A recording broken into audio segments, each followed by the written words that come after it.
इंसान मेहनत तभी कर पाता है जब उसके दिमाग में विचार सकारात्मक हो। अगर विचार सकारात्मक नहीं होंगे तो इंसान कभी भी ज्यादा मेहनत नहीं कर पाएगा, वह आधे में ही हार मान जाएगा। सकारात्मक विचारों का रहस्य हम आज के इस वीडियो में जानेंगे, कहानियों के माध्यम से।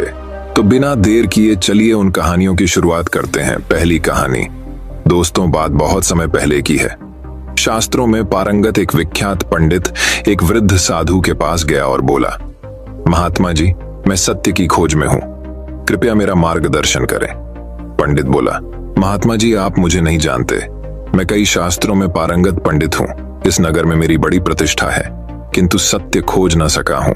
आपसे ज्ञान प्राप्त करना चाहता हूं ताकि सत्य को पा सकूं। साधु बोले, तुम लिख कर ले लाओ कि तुम क्या जानते हो। जो तुम जानते हो उसे बताने का कोई औचित्य नहीं। जो तुम नहीं जानते वो ज्ञान मैं तुम्हें दे दूंगा। व्यक्ति लौट गया। उसे शास्त्रों का इतना अधिक ज्ञान था कि उसे लिखते लिखते 3 वर्ष बीत गए। 3 वर्ष बाद जब वह साधु के पास पहुंचा तो उसके हाथ में 1000 पृष्ठों की पोथी थी। साधु और वृद्ध हो चले थे। पोथी देखकर बोले, मेरी आयु हो चली है, इतना तो मैं पढ़ ना पाऊंगा, इसका सार लिख कर ले आओ। पंडित लौट गया और सार लिखने लगा। इसमें उसे 3 माह लग गए। 3 माह बाद जब वो साधु के पास पहुंचा तो उसके हाथ में 100 पृष्ठ थे। साधु बोले, ये भी बहुत अधिक है, शरीर दुर्बल हो चला है, आंखें कमजोर हो चली हैं कि इतना पढ़ पाना भी संभव नहीं, इसे और संक्षिप्त कराओ। पंडित वापस चला गया और 7 दिन बाद एक पृष्ठ में सार सूत्र लिखकर ले आया। साधु मृत्युशैया पर थे। पंडित ने वो एक पृष्ठ साधु की ओर बढ़ाया तो वे बोले, मैं तुम्हारी ही बात कर रहा था, देख रहे हो कि मेरा अंतिम समय आ चुका है, तुम कब मेरी बात समझोगे? जाओ इसे और संक्षिप्त कर लाओ। साधु की बात सुनकर मानो पंडित की आंखें खुल गईं। वह तत्काल दूसरे कक्ष में गया और एक कोरा कागज ले आया। साधु मुस्कुराए और बोले, इस कोरे कागज का अर्थ है कि मैं कोरा हूं, पूर्णतः खाली, अज्ञानी। अब तुम मेरा ज्ञान प्राप्त करने के योग्य हुए। शिष्य वह है जो गुरु के समक्ष ये भाव रखे कि वह कुछ नहीं जानता। जो सर्वज्ञानी हो उसे गुरु की क्या आवश्यकता। साधु ने उसे जीवन के सत्य का ज्ञान दिया और प्राण त्याग दिए। दोस्तों, इस कहानी से हमें यह सीख मिलती है मित्रों, ज्ञान सदा अज्ञानी बनकर ही प्राप्त किया जाता है। तो दोस्तों चलिए अब हमारी दूसरी कहानी की शुरुआत करते हैं। दूसरी कहानी दोस्तों, दूसरी कहानी कुछ इस प्रकार शुरू होती है। एक शहर में एक आलीशान और शानदार घर था। वह शहर का सबसे खूबसूरत घर माना जाता था। लोग उसे देखते तो तारीफ किए बिना नहीं रह पाते। एक बार घर का मालिक किसी काम से कुछ दिनों के लिए शहर से बाहर चला गया। कुछ दिनों बाद जब वह वापस लौटा तो देखा कि उसके मकान से धुआं उठ रहा है। करीब जाने पर उसे घर से आग की लपटें उठती हुई दिखाई पड़ी। उसका खूबसूरत घर जल रहा था।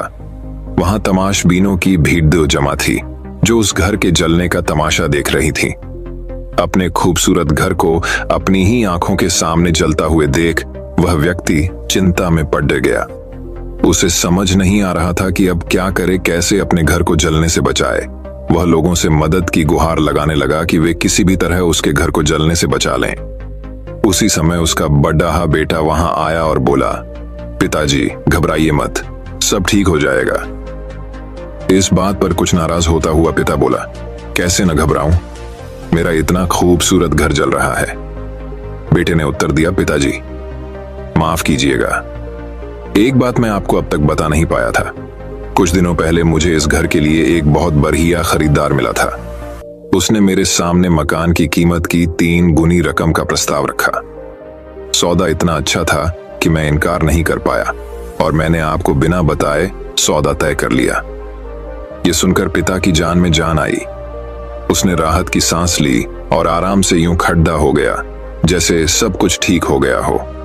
अब वह भी अन्य लोगों की तरह तमाशबीन बनकर उस घर को जलते हुए देखने लगा। तभी उसका दूसरा बेटा आया और बोला, पिताजी हमारा घर जल रहा है और आप हैं कि बड़े आराम से यहाँ खड़े होकर इसे जलता हुआ देख रहे हैं।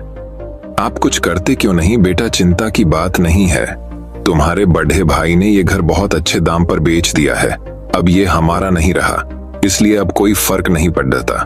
पिता बोला, पिताजी भैया ने सौदा तो कर दिया था, लेकिन अब तक सौदा पक्का नहीं हुआ है। अभी हमें पैसे भी नहीं मिले हैं। अब बताइए, इस जलते हुए घर के लिए कौन पैसे देगा? यह सुनकर पिता फिर से चिंतित हो गया और सोचने लगा कि कैसे आग की लपटों पर काबू पाया जाए। वह फिर से पास खड़े हुए लोगों से मदद की गुहार लगाने लगा। तभी उसका तीसरा बेटा आया और बोला, पिताजी, घबराने की सच में कोई बात नहीं है। मैं अभी उस आदमी से मिलकर आ रहा हूं जिससे बड़े भाई ने मकान का सौदा किया था। उसने कहा है कि मैं अपनी जुबान का पक्का हूं। मेरे आदर्श कहते हैं कि चाहे जो भी हो जाए, अपनी जुबान पर कायम रहना चाहिए। इसलिए अब जो हो जाए, जबान दी है तो घर जरूर लूंगा और उसके पैसे भी दूंगा। पिता फिर से चिंता मुक्त हो गया और घर को जलते हुए देखने लगा। दोस्तों, इस कहानी से हमें यह सीख मिलती है कि मित्रों, एक ही परिस्थिति में व्यक्ति का व्यवहार भिन्न भिन्न हो सकता है और यह व्यवहार उसकी सोच के कारण होता है। उदाहरण के लिए, जलते हुए घर के मालिक को ही लीजिए। घर तो वही था जो जल रहा था, लेकिन उसके मालिक की सोच में कई बार परिवर्तन आया और उस सोच के साथ उसका व्यवहार भी बदलता गया। असल में जब हम किसी चीज से जुड़ जाते हैं तो उसके छिन जाने पर या दूर जाने पर हमें दुख होता है, लेकिन यदि हम किसी चीज को खुद से अलग कर देखते हैं तो एक अलग सी आजादी महसूस करते हैं और दुख हमें छूता तक नहीं है। इसलिए दुखी होना और ना होना पूर्णतः हमारी सोच और मानसिकता पर निर्भर करता है। सोच पर नियंत्रण रखकर या उसे सही दिशा देकर हम बहुत से दुखों और परेशानियों से न सिर्फ बच सकते हैं, बल्कि जीवन में नई ऊंचाइयां भी प्राप्त कर सकते हैं। तो दोस्तों, चलिए अब हमारी तीसरी कहानी की शुरुआत करते हैं। तीसरी कहानी, एक गांव में रहने वाले जौहरी परिवार पर दुखों का पहाड़ टूट पड़ा जब जौहरी चल बसा। परिवार में अब जौहरी का 16-17 बरस का लड़का और पत्नी रह गए। घर की आर्थिक स्थिति दिनों दिन खराब होती जा रही थी। एक दिन मां ने बेटे को अपने पास बुलाया और संदूक से निकालकर नीलम का हार देकर कहा, बेटा, अब इसे बेचने के सिवा और कोई चारा नहीं। इसे लेकर अपने चाचा जी के पास चले जा। उनसे कहना कि इसे बेचने में हमारी मदद कर दें। लड्ढा नीलम का हार लेकर चाचा के पास गया और उन्हें हार देकर मां की बात दोहरा दी। लड्ढाके का चाचा भी जौहरी था। उसने हार अपने हाथ में लिया और उसे जांचने परखने के बाद बोला, बेटा, चाहूं तो मैं ये हार अभी बेच दूं, पर बाजार मंदा होने से सही दाम न मिल सकेंगे। मेरी मानो तो कुछ दिन रुक जाओ। अभी मैं तुम्हें कुछ पैसे दे देता हूं, इससे कुछ दिनों तक घर चलाओ। और हाँ, कल से मेरे काम में मेरी मदद करो और काम भी सीखो। लड्ढा नीलम का हार और चाचा के दिए पैसे लेकर लौट गया। अगले दिन से वह रोज चाचा की दुकान पर हीरे, जवाहरात और रत्नों की परख का काम सीखने लगा। साल भर में वो रत्नों की परख में इतना पारंगत हो गया कि उस गांव में ही नहीं, आसपास के गांव में भी उसका नाम हो गया। दूर दूर से लोग रत्नों की परख के लिए उसके पास आने लगे। एक दिन चाचा ने उससे कहा, बेटा, ऐसा करो, अपनी माँ का नीलम का हार ले आओ। अब मंदी रही नहीं, हमें उसके अच्छे दाम मिल जाएंगे। घर जाकर लड्ढे ने माँ से नीलम का हार मांगा और खुद ही उसे परखने लगा। परखने पर उसे पता चला कि वो हार तो नकली है। अगले दिन वह खाली हाथ चाचा के पास पहुंचा। चाचा ने पूछा, बेटा, तुम हार नहीं लाए? लड्ढे ने कहा, चाचा जी, वो हार तो नकली था। तब चाचा ने उसे बताया, बेटा, जब तुम पहली बार वो हार लेकर मेरे पास आए थे, मैंने तभी उसी परख लिया था कि वो नकली है, लेकिन मैंने तुम्हें बताया नहीं। उस वक्त तुम लोग बुरे दौर से गुजर रहे थे, सोचते कि बुरे वक्त में तुम्हारा चाचा तुमसे दगा कर रहा है। इस तरह हमारे रिश्ते बिगड़ जाते। आज तुम खुद इस काबिल हो चुके हो कि खुद ही परख कर हार की असलियत जान गए। अब किसी और पर शंका करने का प्रश्न ही नहीं उठता। सीख दोस्तों, पूर्ण ज्ञान या जानकारी के अभाव में किसी भी व्यक्ति, वस्तु या परिस्थिति के बारे में हम जो भी धारणा बनाते हैं, उसमें शंका और अविश्वास का समावेश होता है, जो सिर्फ गलत फहमियों को बढ़ावा देता है। ज्ञान के प्रकाश में ही वस्तु स्थिति को स्पष्ट तरीके से समझा जा सकता है। इसलिए किसी भी चीज के बारे में सही तरीके से समझने के लिए उसके बारे में सारा ज्ञान या जानकारी जरूर हासिल करें। तो दोस्तों, चलिए अब हमारी चौथी कहानी की शुरुआत करते हैं। चौथी कहानी, एक राज्य में एक राजा का शासन था। वह कीमती वस्त्रों, आभूषणों और मनोरंजन में अत्यधिक धन खर्च कर दिया करता था, परंतु दान धर्म में एक दमद्दी खर्च नहीं करता था। जब भी कोई जरूरतमंद और लाचार व्यक्ति सहायता की आस में उसके दरबार में आता तो उसे खाली हाथ लौटा दिया जाता था। इसलिए लोगों ने उसके पास जाना ही छोड़ दिया था। एक वर्ष राज्य में वर्षा नहीं हुई, जिससे वहां सूखा पड़ गया। सूखे से फसल नष्ट हो गई, चारों ओर त्राही त्राही मच गई। लोग भूख प्यास से मरने लगे। राजा के कानों तक जब प्रजा का हाल पहुंचा तो वह कन्नी काटते हुए बोला, अब इंद्र देवता रूठ गए हैं तो इसमें मेरा क्या दोष है? मैं भला क्या कर सकता हूं? प्रजा उनके समक्ष सहायता की गुहार लेकर आई। महाराज सहायता करें, अब आपका ही सहारा है। राजकोष से थोड़ा धन प्रदान कर दें ताकि अन्य देशों से अनाज क्रय कर भूखे मरने से बच सकें। राजा उन्हें दुत्कारते हुए बोला, जाओ अपनी व्यवस्था स्वयं करो। आज सूखे से तुम्हारी फसल नष्ट हो गई, कल अतिवृष्टि से हो जाएगी और तुम लोग ऐसे ही हाथ फैलाए मेरे पास आ जाओगे। तुम लोगों पर यूं ही राजकोष का धन लुटाता रहा तो मैं कंगाल हो जाऊंगा। जाओ यहां से। दुखी मन से लोग वापस चले गए, किंतु समय बीतने के साथ सूखे का प्रकोप बढ़ता चला गया। अन्न के एक एक दाने को मोहताज हो जाने पर लोगों के पास कोई चारा नहीं रहा और वे फिर से राजा के पास पहुंचे। सहायता की याचना करते हुए वे बोले, महाराज हम लाचार हैं, खाने को अन्न का एक दाना नहीं है। राजकोष से मात्र 10,000 रुपए की सहायता प्रदान कर दीजिए। आजीवन आपके आरणी रहेंगे 10,000 रुपए। जानते भी हो कि ये कितने होते हैं। इस तरह मैं तुम लोगों पर धन नहीं लुटा सकता। राजा बोला, महाराज राजकोष स्वीकार है और 10,000 रुपए एक बूंद दे देने से सागर थोड़े ही खाली हो जाएगा। लोग बोले, तो इसका अर्थ है कि मैं दोनों हाथों से धन लुटाता फिरूं? राजा सुनकर बोला, महाराज हम धन लुटाने को नहीं कह रहे, सहायता के लिए कह रहे हैं। वैसे भी हजारों रुपये कीमती वस्त्रों, आभूषणों, मनोरंजन में प्रतिदिन व्यय होते हैं। वही रुपये हम निर्धनों के काम आ जाएंगे। मेरा धन है, मैं जैसे चाहे उपयोग करूं। तुम लोग कौन होते हो? मुझे ज्ञान देने वाले, तत्काल मेरी दृष्टि से दूर हो जाओ, अन्यथा कारागार में डलवा दूंगा। राजा क्रोधित होकर बोला। राजा का क्रोध देख लोग चले गए। दरबारी भी राजा का व्यवहार देख दुखी थे। ऐसी आपदा के समय प्रजा अपने राजा से आस न रखे तो किससे रखे? ये बात वे राजा से कहना चाहते थे, किंतु उसका क्रोध देख कुछ न कह सके। राजा ही बोला, 10,000 रुपये मांगने आए थे। अगर 100-200 रुपये भी मांगे होते तो दे देता और उसकी क्षतिपूर्ति किसी तरह कर लेता, किंतु इन लोगों ने तो बिना सोचे समझे अपना मुंह खोल दिया। सच में अब तो नाक में दम हो गया है। अब दरबारी क्या कहते, शांत रहे, किंतु मन ही मन सोच रहे थे कि राजा ने प्रजा के प्रति अपना कर्तव्य नहीं निभाया। कुछ दिन और बीत गए, किंतु सूखे का प्रकोप रुका नहीं, बढ़ता ही गया। इधर राजा इन सब के प्रति आंखें मूंद अपने भोग विलास में लगा रहा। एक दिन एक सन्यासी दरबार में आया और राजा को प्रणाम कर बोला, महाराज सुना है आप दानवीर हैं, सहायता की गुहार लेकर उपस्थित हुआ हूं। राजा आश्चर्य में पड़े डीडीएच गया। सोचने लगा कि ये सन्यासी कहां से मेरे दान पुण्य के बारे में सुनकर आया है। मैंने तो कभी किसी को दान नहीं दिया, कहीं दान लेने के लिए ये बात तो नहीं बना रहा। फिर सन्यासी से पूछा, क्या चाहिए तुम्हें? यदि अपनी सीमा में रहकर मांगोगे तो तुम्हें प्रदान किया जाएगा, किंतु अत्यधिक की आस मत रखना। सन्यासी बोला, महाराज मैं तो एक सन्यासी हूं, मुझे अत्यधिक धन का लोभ नहीं, बस 21 दिनों तक राजकोष से कुछ भिक्षा दे दीजिए। किंतु भिक्षा लेने का मेरा तरीका है, मैं हर दिन पिछले दिन से दुगुनी भिक्षा लेता हूं, आपको भी ऐसा ही करना होगा। राजा सोचते हुए बोला, पहले ये बताओ कि पहले दिन कितनी भिक्षा लोगे, तब मैं निर्णय करूंगा कि तुम्हें राजकोष से भिक्षा दी जाए या नहीं। 2-4 रुपये मांगोगे तो मिल सकते हैं, 10-20 रुपये मांगोगे तो कठिनाई होगी। सन्यासी बोला, महाराज कहा ना मैं ठहरा सन्यासी, अधिक धन का क्या करूंगा, आप मुझे पहले दिन मात्र 1 रुपया दे देना।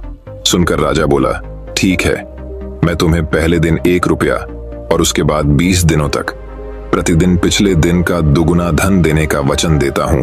राजा ने तत्काल कोषाध्यक्ष को बुलवाया और उसे अपना आदेश सुना दिया। राजकोष से सन्यासी को 1 रुपया मिल गया और वह राजा की जयकार करता हुआ चला गया। उसके बाद प्रतिदिन सन्यासी को राजकोष से धन मिलने लगा। कुछ दिन बीतने के बाद राज भंडारी ने हिसाब लगाया तो पाया कि राजकोष का धन कम हुए जा रहा है और इसका कारण सन्यासी को दिया जाने वाला दान है। उसने मंत्री को यह जानकारी दी। मंत्री भी उलझन में पड़ी डीडीडीएच गया। वह बोला, यह बात हमें पहले विचार करनी चाहिए थी। अब क्या कर सकते हैं? ये तो महाराज का आदेश है, हम उनके आदेश का उल्लंघन कैसे कर सकते हैं? राजभंडारी कुछ नहीं बोला। कुछ दिन और बीते और राजकोष से धन की निकासी बढ़ने लगी तो वह फिर से भागा भागा मंत्री के पास पहुंचा और बोला, मंत्री जी, इस बार मैंने पूरा हिसाब किया है। वह हिसाब लेकर ही आपके पास उपस्थित हुआ हूं। मंत्री ने जब हिसाब देखा तो चकित रह गया। उसके माथे पर पसीना आ गया। उसने पूछा, क्या यह हिसाब सही है? बिल्कुल सही, मैंने कई बार स्वयं गणना की है। राजभंडारी बोला, इतना धन चला गया है और अभी 21 दिन होने में बहुत समय है।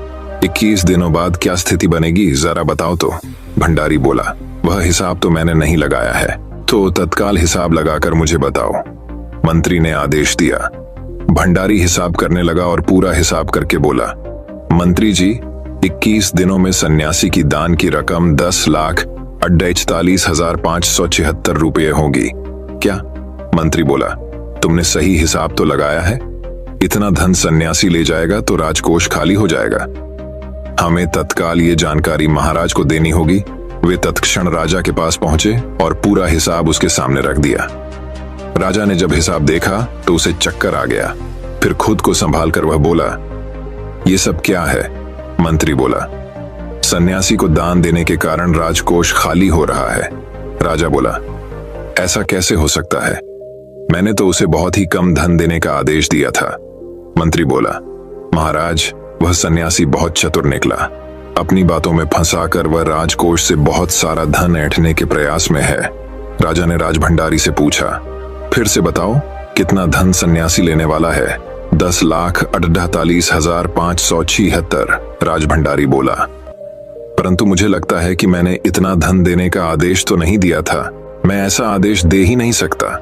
जब मैंने अकाल पीड़ित प्रजा को 10,000 रुपये नहीं दिए तो भला एक सन्यासी को इतना धन क्यों दूंगा? राजा सोचते हुए बोला, किंतु सब आपके आदेश अनुसार ही हो रहा है महाराज। चाहे तो आप स्वयं हिसाब कर लीजिए। राजभंडारी बोला। मंत्री ने भी उसका समर्थन किया। भी इसी समय उस सन्यासी को मेरे समक्ष प्रस्तुत करो, राजा चिल्लाया। तुरंत कुछ सैनिक भेजे गए और वे सन्यासी को लेकर राजा के सामने उपस्थित हुए। सन्यासी को देखते ही राजा उसके चरणों पर गिर पड़ा और बोला, बाबा, आपको दिए वचन से मेरा राजकोष खाली हुआ जा रहा है। इस तरह तो मैं कंगाल हो जाऊंगा। फिर मैं राजपाट कैसे चला पाऊंगा? किसी तरह मुझे इस वचन से मुक्त कर दीजिए, दया कीजिए। सन्यासी ने राजा को उठाया और बोला, ठीक है, मैं तुम्हें इस वचन से मुक्त करता हा, किंतु इसके बदले तुम्हें राज्य की प्रजा को 50,000 रुपये देने होंगे ताकि वे अकाल का सामना कर सकें। राजा बोला, किंतु बाबा, वे लोग जब आए थे तब 10,000 मांग रहे थे, किंतु मैं 50,000 ही लूंगा, उससे एक ढेला कम नहीं। सन्यासी ने अपना निर्णय सुनाया। राजा बहुत गिड़गिड़ाया, किंतु सन्यासी अपनी बात अड्ढा रहा। अंततः विवश होकर राजा 50,000 रुपये देने तैयार हो गया। सन्यासी ने अपना वचन वापस ले लिया और चला गया। राजकोष से प्रजा को 50,000 रुपये दिए गए। प्रजा बहुत प्रसन्न हुई और राजा की जय जयकार करने लगी। कि राजा बहुत दिनों तक भोग विलास से दूर रहा। सीख, पहली सीख, जब सीधी उंगली से घी न निकले तो उंगली टेढ़ी ही करनी पड़ती है। दूसरी सीख, भला करोगे तो चारों ओर गुणगान होगा। तो दोस्तों, चलिए अब हमारी 5वीं कहानी की शुरुआत करते हैं। 5वीं कहानी। दोस्तों, बात बहुत समय पहले की है। गुरुकुल में शिक्षा प्राप्त कर रहे एक शिष्य को अपने पिता का संदेश मिला। पिता ने उसे घर बुलाया था। बिना देर किए शिष्य गुरु के पास गया और उनसे घर जाने की अनुमति मांगी। गुरु द्वारा अनुमति दे दी गई और अगले दिन शिष्य घर की ओर निकल पड़ा। वह पैदल चला जा रहा था। गर्मी के दिन थे। रास्ते में उसे प्यास लगाई। वह पानी का स्रोत ढूंढते हुए आगे बढ़ने लगा। रास्ते एक किनारे उसे एक कुआं दिखाई पड़ा। उसने कुएं से पानी निकाला और अपनी प्यास बुझाई। उस कुएं का पानी शीतल और मीठा था। शिष्य उसे पीकर तृप्त हो गया। वह आगे बढ़ने को हुआ ही था कि उनके मन में विचार आया, इतना मीठा जल मैंने आज तक कभी नहीं पिया। मुझे गुरुजी के लिए यह जल ले जाना चाहिए, वह भी तो इस मीठे जल का पान करके देखें। यह सोचकर उसने कुएं से जल निकाला और मशक में भरकर वापस गुरुकुल की ओर चल पड़ा। गुरुकुल में उसे देख गुरुजी ने चकित होकर पूछा, वत्स, तुम इतनी जल्दी लौट आए? शिष्य ने उन्हें अपनी वापसी का कारण बताया और मशक में भरा हुआ जल उनकी ओर बढ़ा दिया। गुरुजी ने वह जल पिया और बोले, वत्स, ये तो गंगा जल की तरह है, इसे ग्रहण कर मेरी आत्मा तृप्त हो गई। गुरु के शब्द सुन शिष्य प्रसन्न हो गए। उसने पुनः गुरु से आज्ञा ली और अपने घर की ओर निकल गया। शिष्य द्वारा लाया गया मशक गुरुजी के पास ही रखा था। उसमें कुछ जल अब भी शेष था। उस शिष्य के जाने के थोड़ी देर बाद गुरुकुल का एक छात्र गुरुजी के पास आया। उसने वह जल पीने की इच्छा जताई तो गुरुजी ने उस मशक दे दिया। छात्र ने मशक के जल का एक घूंट अपने मुंह में भरा और तुरंत बाहर थूक दिया। वह बोला, गुरुजी, ये जल कितना कड़वा है। मैं तो उस शिष्य की आपके द्वारा की गई प्रशंसा सुन इसका स्वाद लेने आया था, किंतु अब मैं समझ नहीं पा रहा हूं कि आपने उसकी झूठी प्रशंसा क्यों की। गुरुजी ने उत्तर दिया, वत्स, हो सकता है इस जल में शीतलता और मिठास नहीं, किंतु इसमें कोई संदेह नहीं कि इसे लाने वाले के मन में अवश्य है। जब उसने वह जल पिया तो मेरे प्रति मन में उमड़े प्रेम के कारण वह मशक में जल भरकर गुरुकुल वापस लौट आया, ताकि मैं उस जल की मिठास का अनुभव कर सकूं। मैंने भी जब इस जल को ग्रहण किया तो इसका स्वाद मुझे ठीक नहीं लगा, किंतु मैं उस शिष्य के हृदय में उमड़े प्रेम को देखते हुए उसे दुखी नहीं करना चाहता था, इसलिए मैंने इस जल की प्रशंसा की।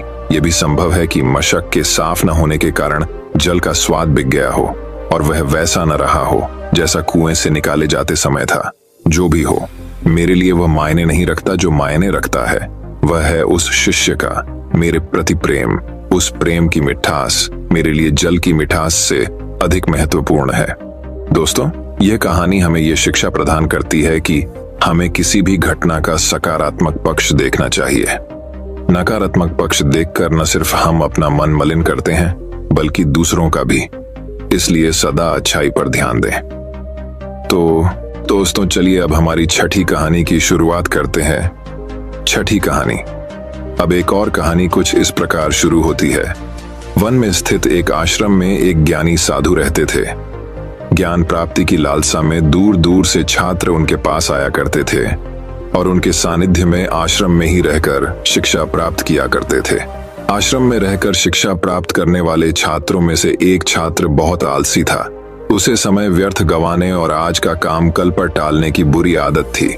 साधु को इस बात का ज्ञान था, इसलिए वे चाहते थे कि शिक्षा पूर्ण कर आश्रम से प्रस्थान करने के पूर्व वह छात्र आलस्य छोड़कर समय का महत्व समझ जाए। इसी उद्देश्य से एक दिन संध्या काल में उन्होंने उस आलसी छात्र को अपने पास बुलाया और उसे एक पत्थर देते हुए कहा, पुत्र, ये कोई सामान्य पत्थर नहीं बल्कि पारस पत्थर है। लोहे की जिस भी वस्तु को यह छू ले वह सोना बन जाती है। मैं तुमसे बहुत प्रसन्न हूं, इसलिए 2 दिनों के लिए यह पारस पत्थर तुम्हें दे रहा हूं। इन 2 दिनों में मैं आश्रम में नहीं रहूंगा। मैं पड़ोस के गांव में रहने वाले अपने एक मित्र के घर जा रहा हूं। जब वापस आऊंगा तब तुमसे ये पारस पत्थर ले लूंगा। उसके पहले जितना चाहो उतना सोना बना लो। छात्र को पारस पत्थर देकर साधु अपने मित्र के गांव चले गए। इधर छात्र अपने हाथ में पारस पत्थर देख बड़ा प्रसन्न हुआ। उसने सोचा कि इसके द्वारा मैं इतना सोना बना लूंगा कि मुझे जीवन भर काम करने की आवश्यकता नहीं रहेगी और मैं आनंद पूर्वक अपना जीवन व्यतीत कर पाऊंगा। उसके पास 2 दिन थे। उसने सोचा कि अभी तो पूरे 2 दिन शेष हैं। ऐसा करता हूं कि एक दिन आराम करता हूं, अगला पूरा दिन सोना बनाता रहूंगा। इस तरह एक दिन उसने आराम करने में बिता दिया। जब दूसरा दिन आया तो उसने सोचा कि आज बाजार जाकर ढेर सारा लोहा ले आऊंगा और पारस पत्थर से छूकर उसे सोना बना दूंगा। लेकिन इस काम में अधिक समय लगेगा नहीं, इसलिए पहले भरपेट भोजन करता हूं, फिर सोना बनाने में जुट जाऊंगा। भरपेट भोजन करते ही उसे नींद आने लगी। ऐसे में उसने सोचा कि अभी मेरे पास शाम तक का समय है, कुछ देर सो लेता हूं। जागने के बाद सोना बनाने का काम कर लूंगा। फिर क्या, वह गहरी नींद में सो गया। जब उसकी नींद खुली तो सूर्य अस्त हो चुका था और 2 दिन का समय पूरा हो चुका था। साधु आश्रम लौट आए थे और उसके सामने खड़े थे। साधु ने कहा, पुत्र, सूर्यास्त के साथ ही 2 दिन पूरे हो चुके हैं। तुम मुझे वह पारस पत्थर वापस कर दो। छात्र क्या करता? आलस के कारण उसने अमूल्य समय व्यर्थ गंवा दिया था और साथ ही धन कमाने का एक अवसर भी। उसे अपनी गलती का एहसास हो चुका था और समय का महत्व भी समझ आ गया। वह पछताने लगा। उसने उसी क्षण निश्चय किया कि अब से वह कभी आलस नहीं करेगा।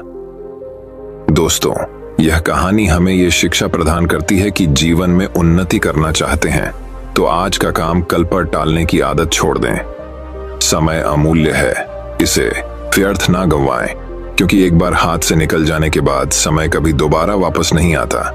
तो दोस्तों, चलिए अब हमारी 7वीं कहानी की शुरुआत करते हैं। 7वीं कहानी, जिंदगी की परेशानियां। एक वक्त की बात है, एक गांव में एक 10 से 12 साल का लड़का अपने माता पिता के साथ रहता था। कई सालों के बाद वह लड़का अपने दादाजी के गांव जाता है। वहां जाकर वह हर समय अपने दादाजी के साथ खेलता है। खेलते खेलते एक दिन उसने अपने दादाजी से कहा कि दादाजी, जब मैं बड़ा हो जाऊंगा तो मैं बहुत ज्यादा सक्सेसफुल बनकर दिखाऊंगा। क्या आप मुझे कामयाब बनने के लिए कुछ तरीके बता सकते हैं? हेलो। उसके दादाजी मुस्कुराते हुए उसकी तरफ देखते हैं और उसे कहते हैं हाँ, और वह उसे एक पौधों की दुकान पर ले जाते हैं। यहाँ पर छोटे छोटे पौधे मिलते थे। वहां से उसके दादाजी 2 छोटे पौधे खरीदने हैं और वापस घर आ जाते हैं।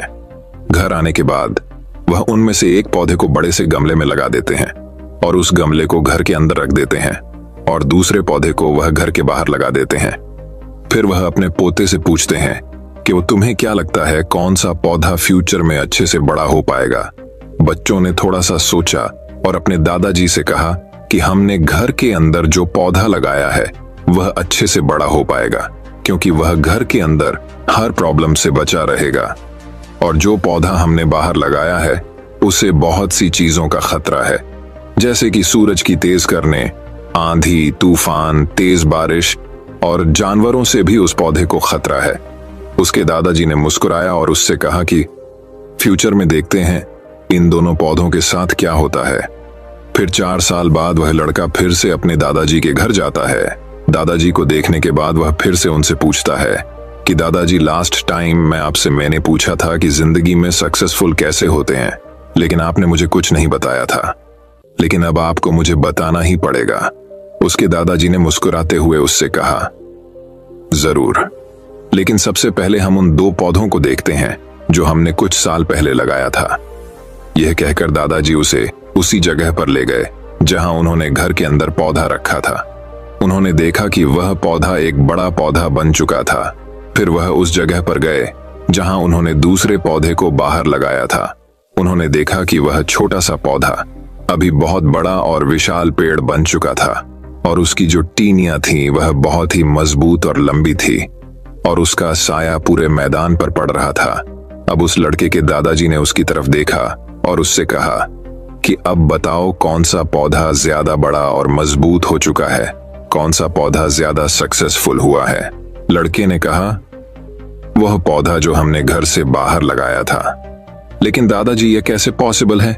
इस पौधे ने कई डेंजर सिचुएशन सही होगी, इस पर कई प्रॉब्लम्स आई होंगी, लेकिन फिर भी यह पौधा इतना बड़ा पेड़ कैसे बन गया? उसके दादाजी ने उसकी तरफ देखा और कहा, तुमने ठीक कहा, जो ख्वाजा हमने बाहर लगाया था उसने कई प्रॉब्लम सही होगी, और उन्हीं प्रॉब्लम से लड़ते हुए वह इतना बड़ा और विशाल हो पाया है, और अब वह जितना चाहे उतना अपनी टहनियों को बड़ा कर सकता है, और जो तूफान और तेज बारिश जैसी प्रॉब्लम्स हैं वह उसकी टहनियों को और भी मजबूत बनाती है, और इसी वजह से आज वह एक बहुत विशाल पेड़ बन चुका है, और अब ये सारी प्रॉब्लम्स उसके सामने छोटी है। फिर उसके दादाजी ने उसकी तरफ देखा और उससे कहा कि बेटा, एक चीज हमेशा याद रखना, जब तक तुम अपनी लाइफ में स्ट्रगल नहीं करोगे, जब तक तुम डिफिकल्टीज से नहीं गुजारोगे, तब तक तुम अपनी लाइफ में सक्सेस को हासिल नहीं कर सकते हो। अगर तुम अपनी लाइफ में हमेशा कंफर्टेबल चॉइस ही रखोगे तो तुम अपनी लाइफ में उतना तरक्की नहीं कर पाओगे जितना तुम कर सकते हो। और अगर तुम हर प्रॉब्लम के लिए तैयार रहोगे, हमेशा स्ट्रगल के लिए रेडी रहोगे, तो फिर किसी भी मंजिल को पाना तुम्हारे लिए नामुमकिन नहीं होगा, और फिर बड़ी बड़ी प्रॉब्लम्स तुम्हें छोटी लगने लगेंगी। ये सुनने के बाद उसे लड़के ने एक गहरी सांस ली और फिर उसे विशाल और बड़े पेड़ की तरफ वह देखने लगा। उसके दादाजी के शब्द उसके दिमाग में घूम रहे थे।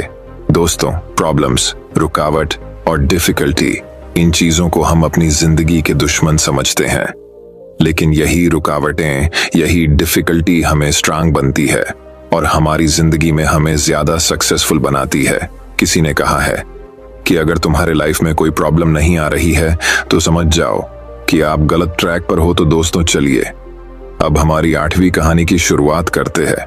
8वीं कहानी। एक समय का बात है। एक आदमी ट्रेन से कहीं जा रहा था। उसके पास कीमती हीरो की पोटली थी। उस आदमी को 2 दिन और 2 रात ट्रेन में गुजारने थे, क्योंकि उतना उसको सफर करना था और उसे कहीं पहुंचना था। सफर के पहले ही दिन एक चोर की नजर उस आदमी के हीरो की पोटली पर पड़ गई। अब चोर ने दिमाग लगाया और एक बड़ा सा बैग लेकर उसे आदमी के पास जाकर बैठ गया और उस आदमी से मीठी मीठी बातें करने लगा। चोर ने सोचा कि रात में जब सब सो जाएंगे तो मैं चुपके से उठकर उन हीरे को चुरा लूंगा। ये सोचकर चोर बड़ा ही खुश होने लगा।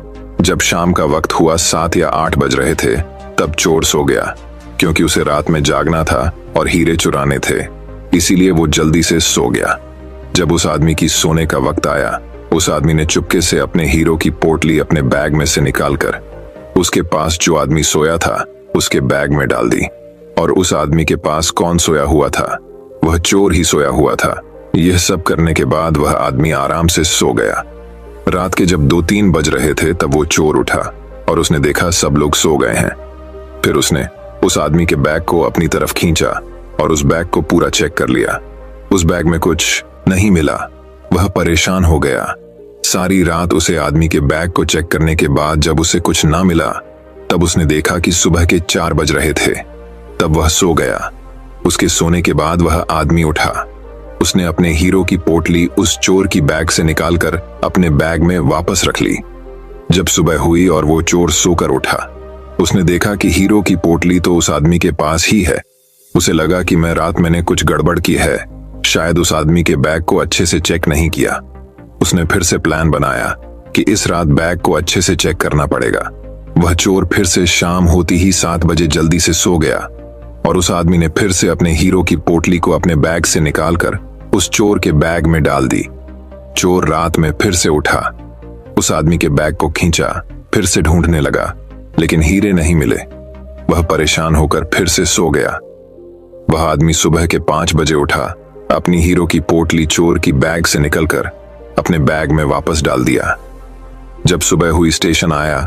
वह आदमी स्टेशन पर उतरा तो चोर उसके पास आकर कहने लगा, मैं जिंदगी में कभी चोरी नहीं करूंगा, बस मुझे इतना बता दो कि हीरो की पोटली रखी कहां थी।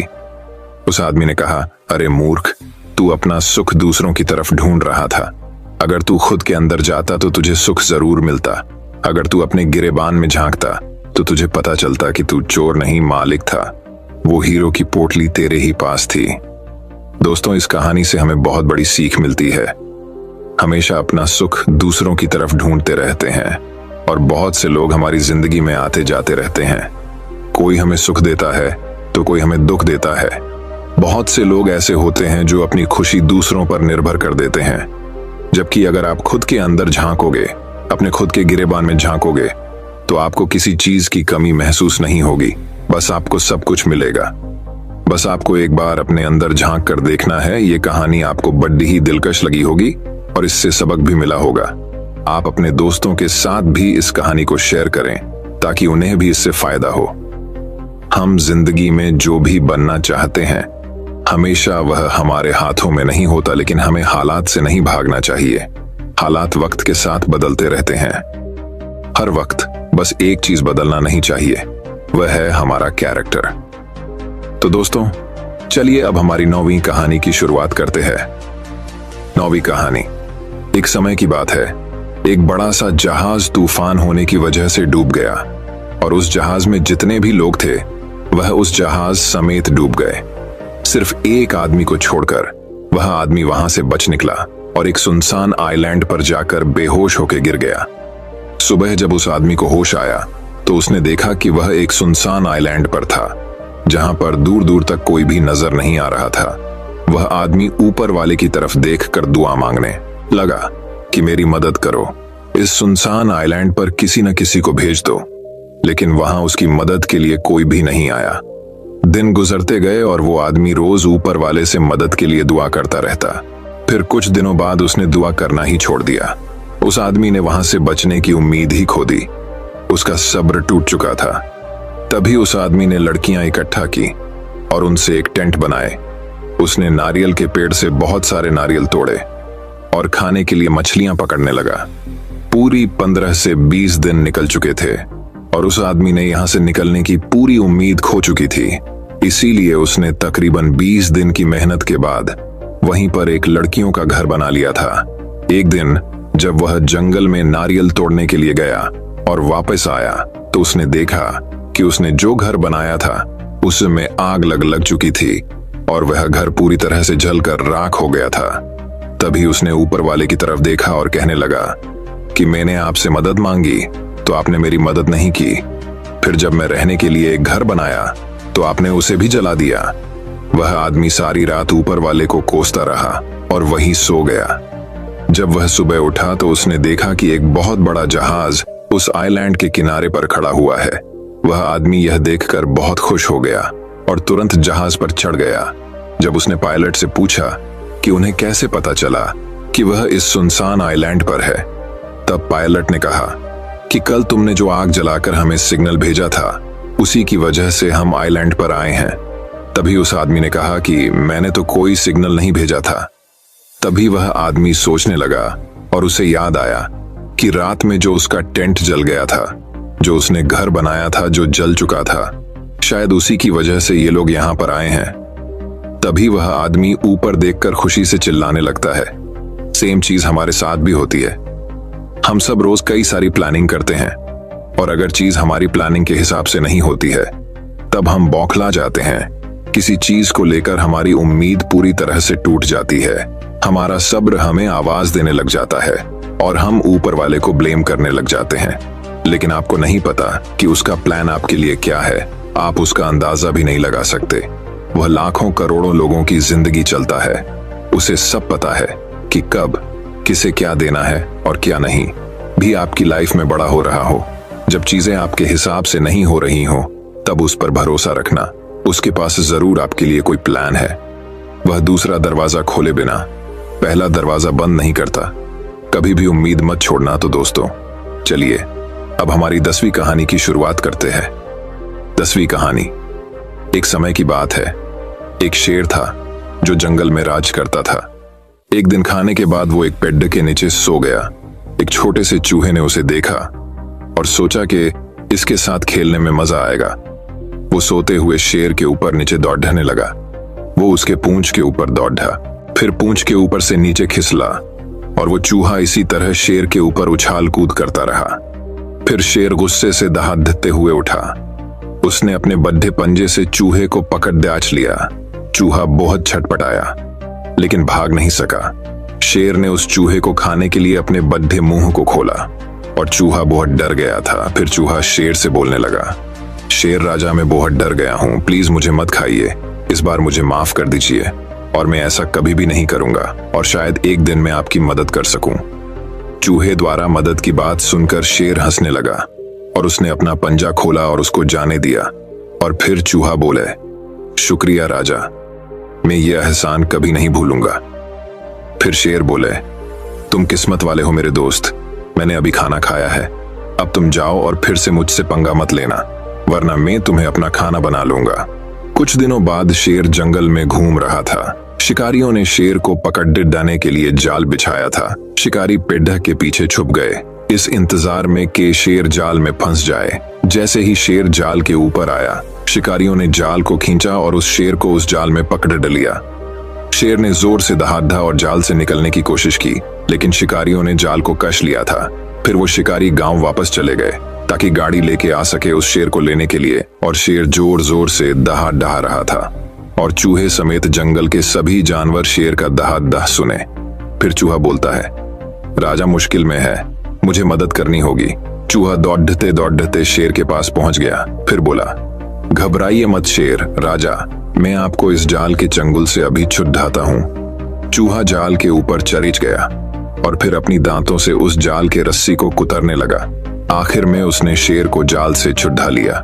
तभी शेर को ये एहसास होता है कि एक छोटा सा चूहा भी बहुत मदद कर सकता है, यानी काम आ सकता है। फिर शेर उस चूहे से बोलता है, शुक्रिया मेरे चूहे दोस्त, मैं तुम्हें कभी तंग नहीं करूंगा। तुम अब खुशी से मेरे जंगल में रहो। तुमने राजा की जान बचाई है। तुम अब इस जंगल के राजकुमार हो। फिर चूहा बोलता है, शुक्रिया राजा जी, अब मैं चलता हूँ, फिर और कभी मिलेंगे। फिर शेर बोलता है, अरे अरे कहाँ जा रहे हो? क्या तुम मेरे ऊपर खेलना नहीं चाहते और मेरे पूंछ से फिसलना? ये बात सुनकर चूहा खुशी से उछलने लगता है और फिर वो शेर के ऊपर उछलता है और पूंछ से फिसलने लगता है। कुछ देर बाद शिकारी शेर को लेने के लिए एक बड़ी गाड़ी लेकर आए। शेर और चूहे ने उन्हें देखा तो शेर उनके तरफ ढाते हुए भागा। शेर को देखकर शिकारी बहुत डर गए और चिल्लाते हुए गांव की तरफ वापस भागे। शेर और चूहा उन्हें देखकर हंसने लगे और वो दोनों हमेशा के लिए अच्छे दोस्त बन गए। कहानी से हमें क्या सीखने मिलता है कि कभी भी किसी को अपने से हकीर यानी छोटा नहीं समझना चाहिए, क्योंकि जहां पर सुई की जरूरत हो वहां तलवार का क्या काम। दोस्तों, मैं उम्मीद करता हूं कि यह कहानी सुनने से आपके जीवन में अच्छे बदलाव आए होंगे। आपको इस वीडियो से क्या सीखने मिला, ये कमेंट करके जरूर बताइए और अपने परिवार, दोस्तों या आपके करीबी इंसान के साथ ये कहानी शेयर करके उन्हें भी इस ज्ञान से परिचित करवाए। बाकी अगर आपको यह वीडियो दिल से अच्छी लगी हो तभी इस वीडियो को लाइक कर देना, और आपने अब तक इस चैनल को सब्सक्राइब न किया हो तो चैनल को सब्सक्राइब भी जरूर कर देना। आपका हर दिन शुभ हो और खुशियों से आपका जीवन भरा रहे। धन्यवाद। नमो बुद्धाय।